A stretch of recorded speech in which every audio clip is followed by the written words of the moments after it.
کیا آپ جانتے ہیں ٹرانسجینڈر کسے کہتے ہیں؟ کیا آپ کو معلوم ہے ٹرانسجینڈر کے نام کی حقیقت کیا ہے؟ آج کی ویڈیو میں ہم آپ کو اس بارے میں بتائیں گے۔ ٹرانسجینڈر کے نام سے دھوکہ نہ کھائیں۔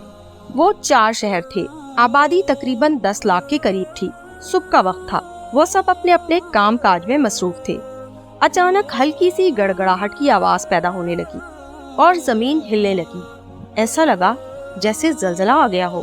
لوگ اس پراسرار آواز اور پھر زمین کی ہلنے کی وجہ سے گھبرا کر گھروں سے نکل آئے تاکہ زلزلے کے نتیجے میں مکانات اگر زمین بوس ہوئے تو وہ اپنی جان بچا سکیں۔ پھر گڑگڑاہٹ کی آواز اور زمین ہلنا رک گئی، چند لمحے سکون رہا اور پھر زمین اتنی شدت سے ہلنے لگی کہ مکانات گرنے لگے۔ لیکن لوگ چونکہ پہلے جھٹکے کے بعد گھروں سے نکل آئے تھے، اس لیے مکانات کے گرنے کے باوجود بھی سب لوگ زخمی یا ہلاک ہونے سے بچ گئے۔ زمین کی حرکت میں شدت آتی جا رہی تھی، زمین بہت ہی شدت کے ساتھ ہل رہی تھی، آواز کی گڑگڑاہٹ بڑھتی ہی چلی جا رہی تھی۔ لیکن ایک بات لوگوں نے محسوس کی اور انہوں نے نوٹ کیا کہ یہ زلزلہ صرف اتنے حصے میں آ رہا ہے جتنے حصے میں شہری آبادی تھی۔ شہر سے باہر کی سڑکیں اور راستے بالکل ٹھیک اور نارمل حالت میں تھے، نہ تو وہاں زلزلہ آ رہا تھا اور نہ ہی وہاں کی زمین ہل رہی تھی۔ جتنی جگہ پر شہر کے مکانات تھے، اتنے علاقے کی زمین ارد گرد سے کئی فٹ اونچی ابھر آئی تھی اور ایسا لگ رہا تھا جیسے صرف شہر کے علاقے کی نیچے کی زمین میں بیلچا گھسا کر اتنے علاقے کی مٹی کو نیچے والی زمین سے الگ کر دیا گیا ہو۔ شہر کے لوگ انتہائی خوفزدہ اور پریشان ہو چکے تھے۔ وہ شہر کے علاقے سے باہر بھی نہیں جا سکتے تھے اور وہ اس لیے باہر نہیں نکل سکتے تھے کیونکہ شہر کی زمین کافی اونچی اٹھ چکی تھی اور شہر کے باہر کی دونوں زمینوں کے درمیان گہری کھائی سی بن چکی تھی۔ ایک بار پھر گڑگڑاہٹ ہوئی اور زمین کی حرکت رک گئی اور پھر یوں لگا جیسے پورے شہر کی زمین کو کسی نے اپنے ہاتھ میں اٹھا لیا ہو اور زمین کے اس ٹکڑے نے جہاں شہر واقع تھا آسمان کی جانب پرواز شروع کر دی۔ وہ ٹکڑا آسمان کی طرف بلند ہوتا ہی چلا جا رہا تھا، پھر کئی کلومیٹر اوپر بلندی پر اٹھ کر زمین کے اس ٹکڑے کو الٹا کر کے زمین کی طرف پوری قوت سے پھینک دیا گیا۔ سارے شہر کے انسان سر کے بل تیزی سے زمین کی طرف بڑھ رہے تھے۔ ان کے درمیان اور نیچے زمین کے درمیان فاصلہ تیزی سے کم ہو رہا تھا اور پھر ایک زوردار دھماکے کے ساتھ پورے کا پورا شہر اپنی آبادی سمیت زمین کے ساتھ الٹا ٹکرا گیا اور سب کچھ ملیا میٹ ہو گیا۔ چشم زدن میں جیسے پوری زندگی تبدیل ہو گئی، پوری دنیا ہی تبدیل ہو چکی تھی اور یہ سب کچھ بہت ہی تیزی کے ساتھ اور شدت کے ساتھ ہوا تھا۔ شہر کی ساری آبادی 1 سیکنڈ میں پس کر پاؤڈر جیسی بن گئی تھی۔ کچھ افراد زندہ بچ گئے تھے لیکن وہ شدید زخمی ہو گئے تھے۔ انہوں نے شدید زخمی ہونے کے باوجود اپنی جان بچانے کے لیے اس علاقے سے نکلنے کے لیے دوڑ لگا دی۔ ارد گرد ہر طرف مٹی دھول کے بادل رہ گئے تھے، مکانات مکمل طور پر مٹی کے ساتھ مٹی ہو چکے تھے۔ پھر اچانک آسمان سے پتھروں کی برسات شروع ہو گئی اور وہ پتھر ان انسانوں کو لگنے لگے جو زخمی تھے اور جان بچا کر بھاگنے کی کوشش کر رہے تھے۔ اور اس سب میں ایک بات بہت ہی عجیب تھی، ہر ایک پتھر پر ان کے الگ الگ نام لکھے ہوئے تھے۔ پتھر پر جس کا نام ہوتا تھا وہ پتھر صرف اسی کے جسم پر گر کر اس کو کچل رہا تھا اور پھر وہ سب بھاگنے والے بھی مر گئے۔ ہر طرف خاموشی چھا گئی۔ صرف 5 منٹ پہلے جہاں ہنستا بستا شہر تھا وہاں صرف دھوئیں کے بادل رہ گئے تھے اور مکمل طور پر خاموشی کا راج قائم ہو چکا تھا۔ اس پورے شہر کو، اس کی زمین اور آبادی سمیت جبرائیل علیہ السلام فرشتے نے اپنے پر کے ذریعے سے اٹھایا تھا اور پھر بلندی پر لے جا کر الٹا پٹخ دیا تھا اور پھر اللہ تعالیٰ کے حکم سے باقی شہروں کو ان کی آبادیوں سمیت اٹھا کر بلندی سے الٹا پٹخ کر تباہ کر دیا گیا تھا۔ ان لوگوں کے ساتھ یہ کیا ہوا تھا، کیوں ہوا تھا اور یہ لوگ کون تھے؟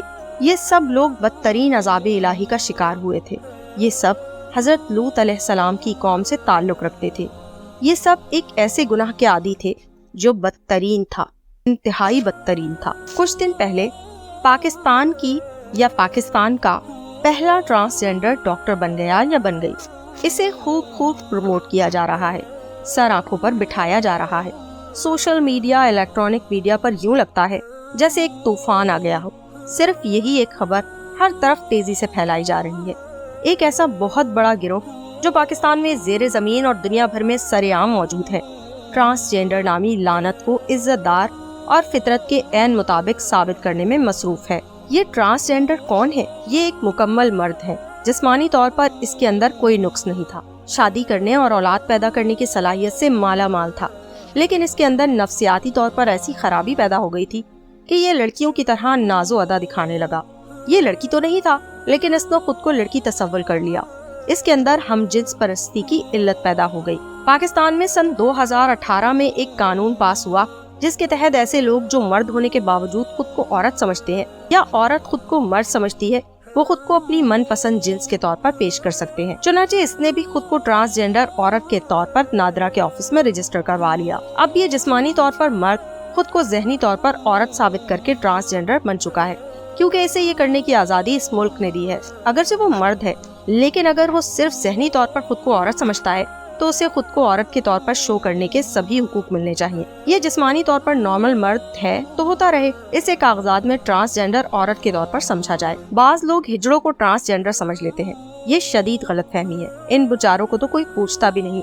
इन्हें हिजड़ा कहलाने के लिए किसी कानून की जरूरत नहीं, वो तो जिस्मानी तौर पर ही अधूरे हैं, नामुकम्मल है। इन्हें तो सुप्रीम कोर्ट अलग शनाख्त दे चुकी है। ये कानून हिजड़ों के लिए नहीं बल्कि जिस्मानी तौर पर नॉर्मल मर्द औरतों के लिए बनाया गया है। ये कानून जिस्मानी तौर पर नॉर्मल लेकिन ज़हनी तौर पर नफ्सियाती मरीजों के लिए बनाया गया है। पाकिस्तान के सभी डॉक्टर चीख कर कह रहे हैं कि इस किस्म के नफ्सियाती अफराद का मुकम्मल इलाज मौजूद है, वो दोबारा ज़हनी तौर पर नॉर्मल हो सकते हैं।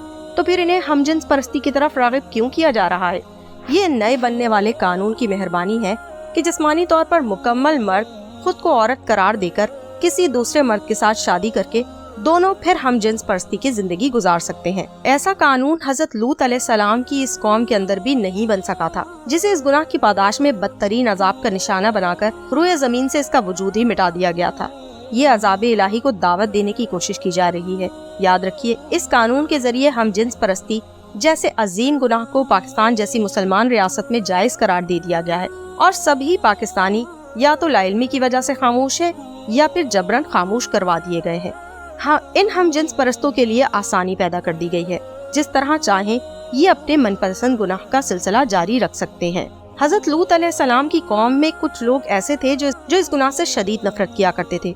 वो लोग आवाज भी उठाते थे, शोर भी मचाते होंगे, एहतजाज भी करते होंगे, कमजोर और कम होने के बावजूद अपने हिस्से का काम करते होंगे। अल्लाह ताला ने उन्हें इस अजाब से बचा लिया।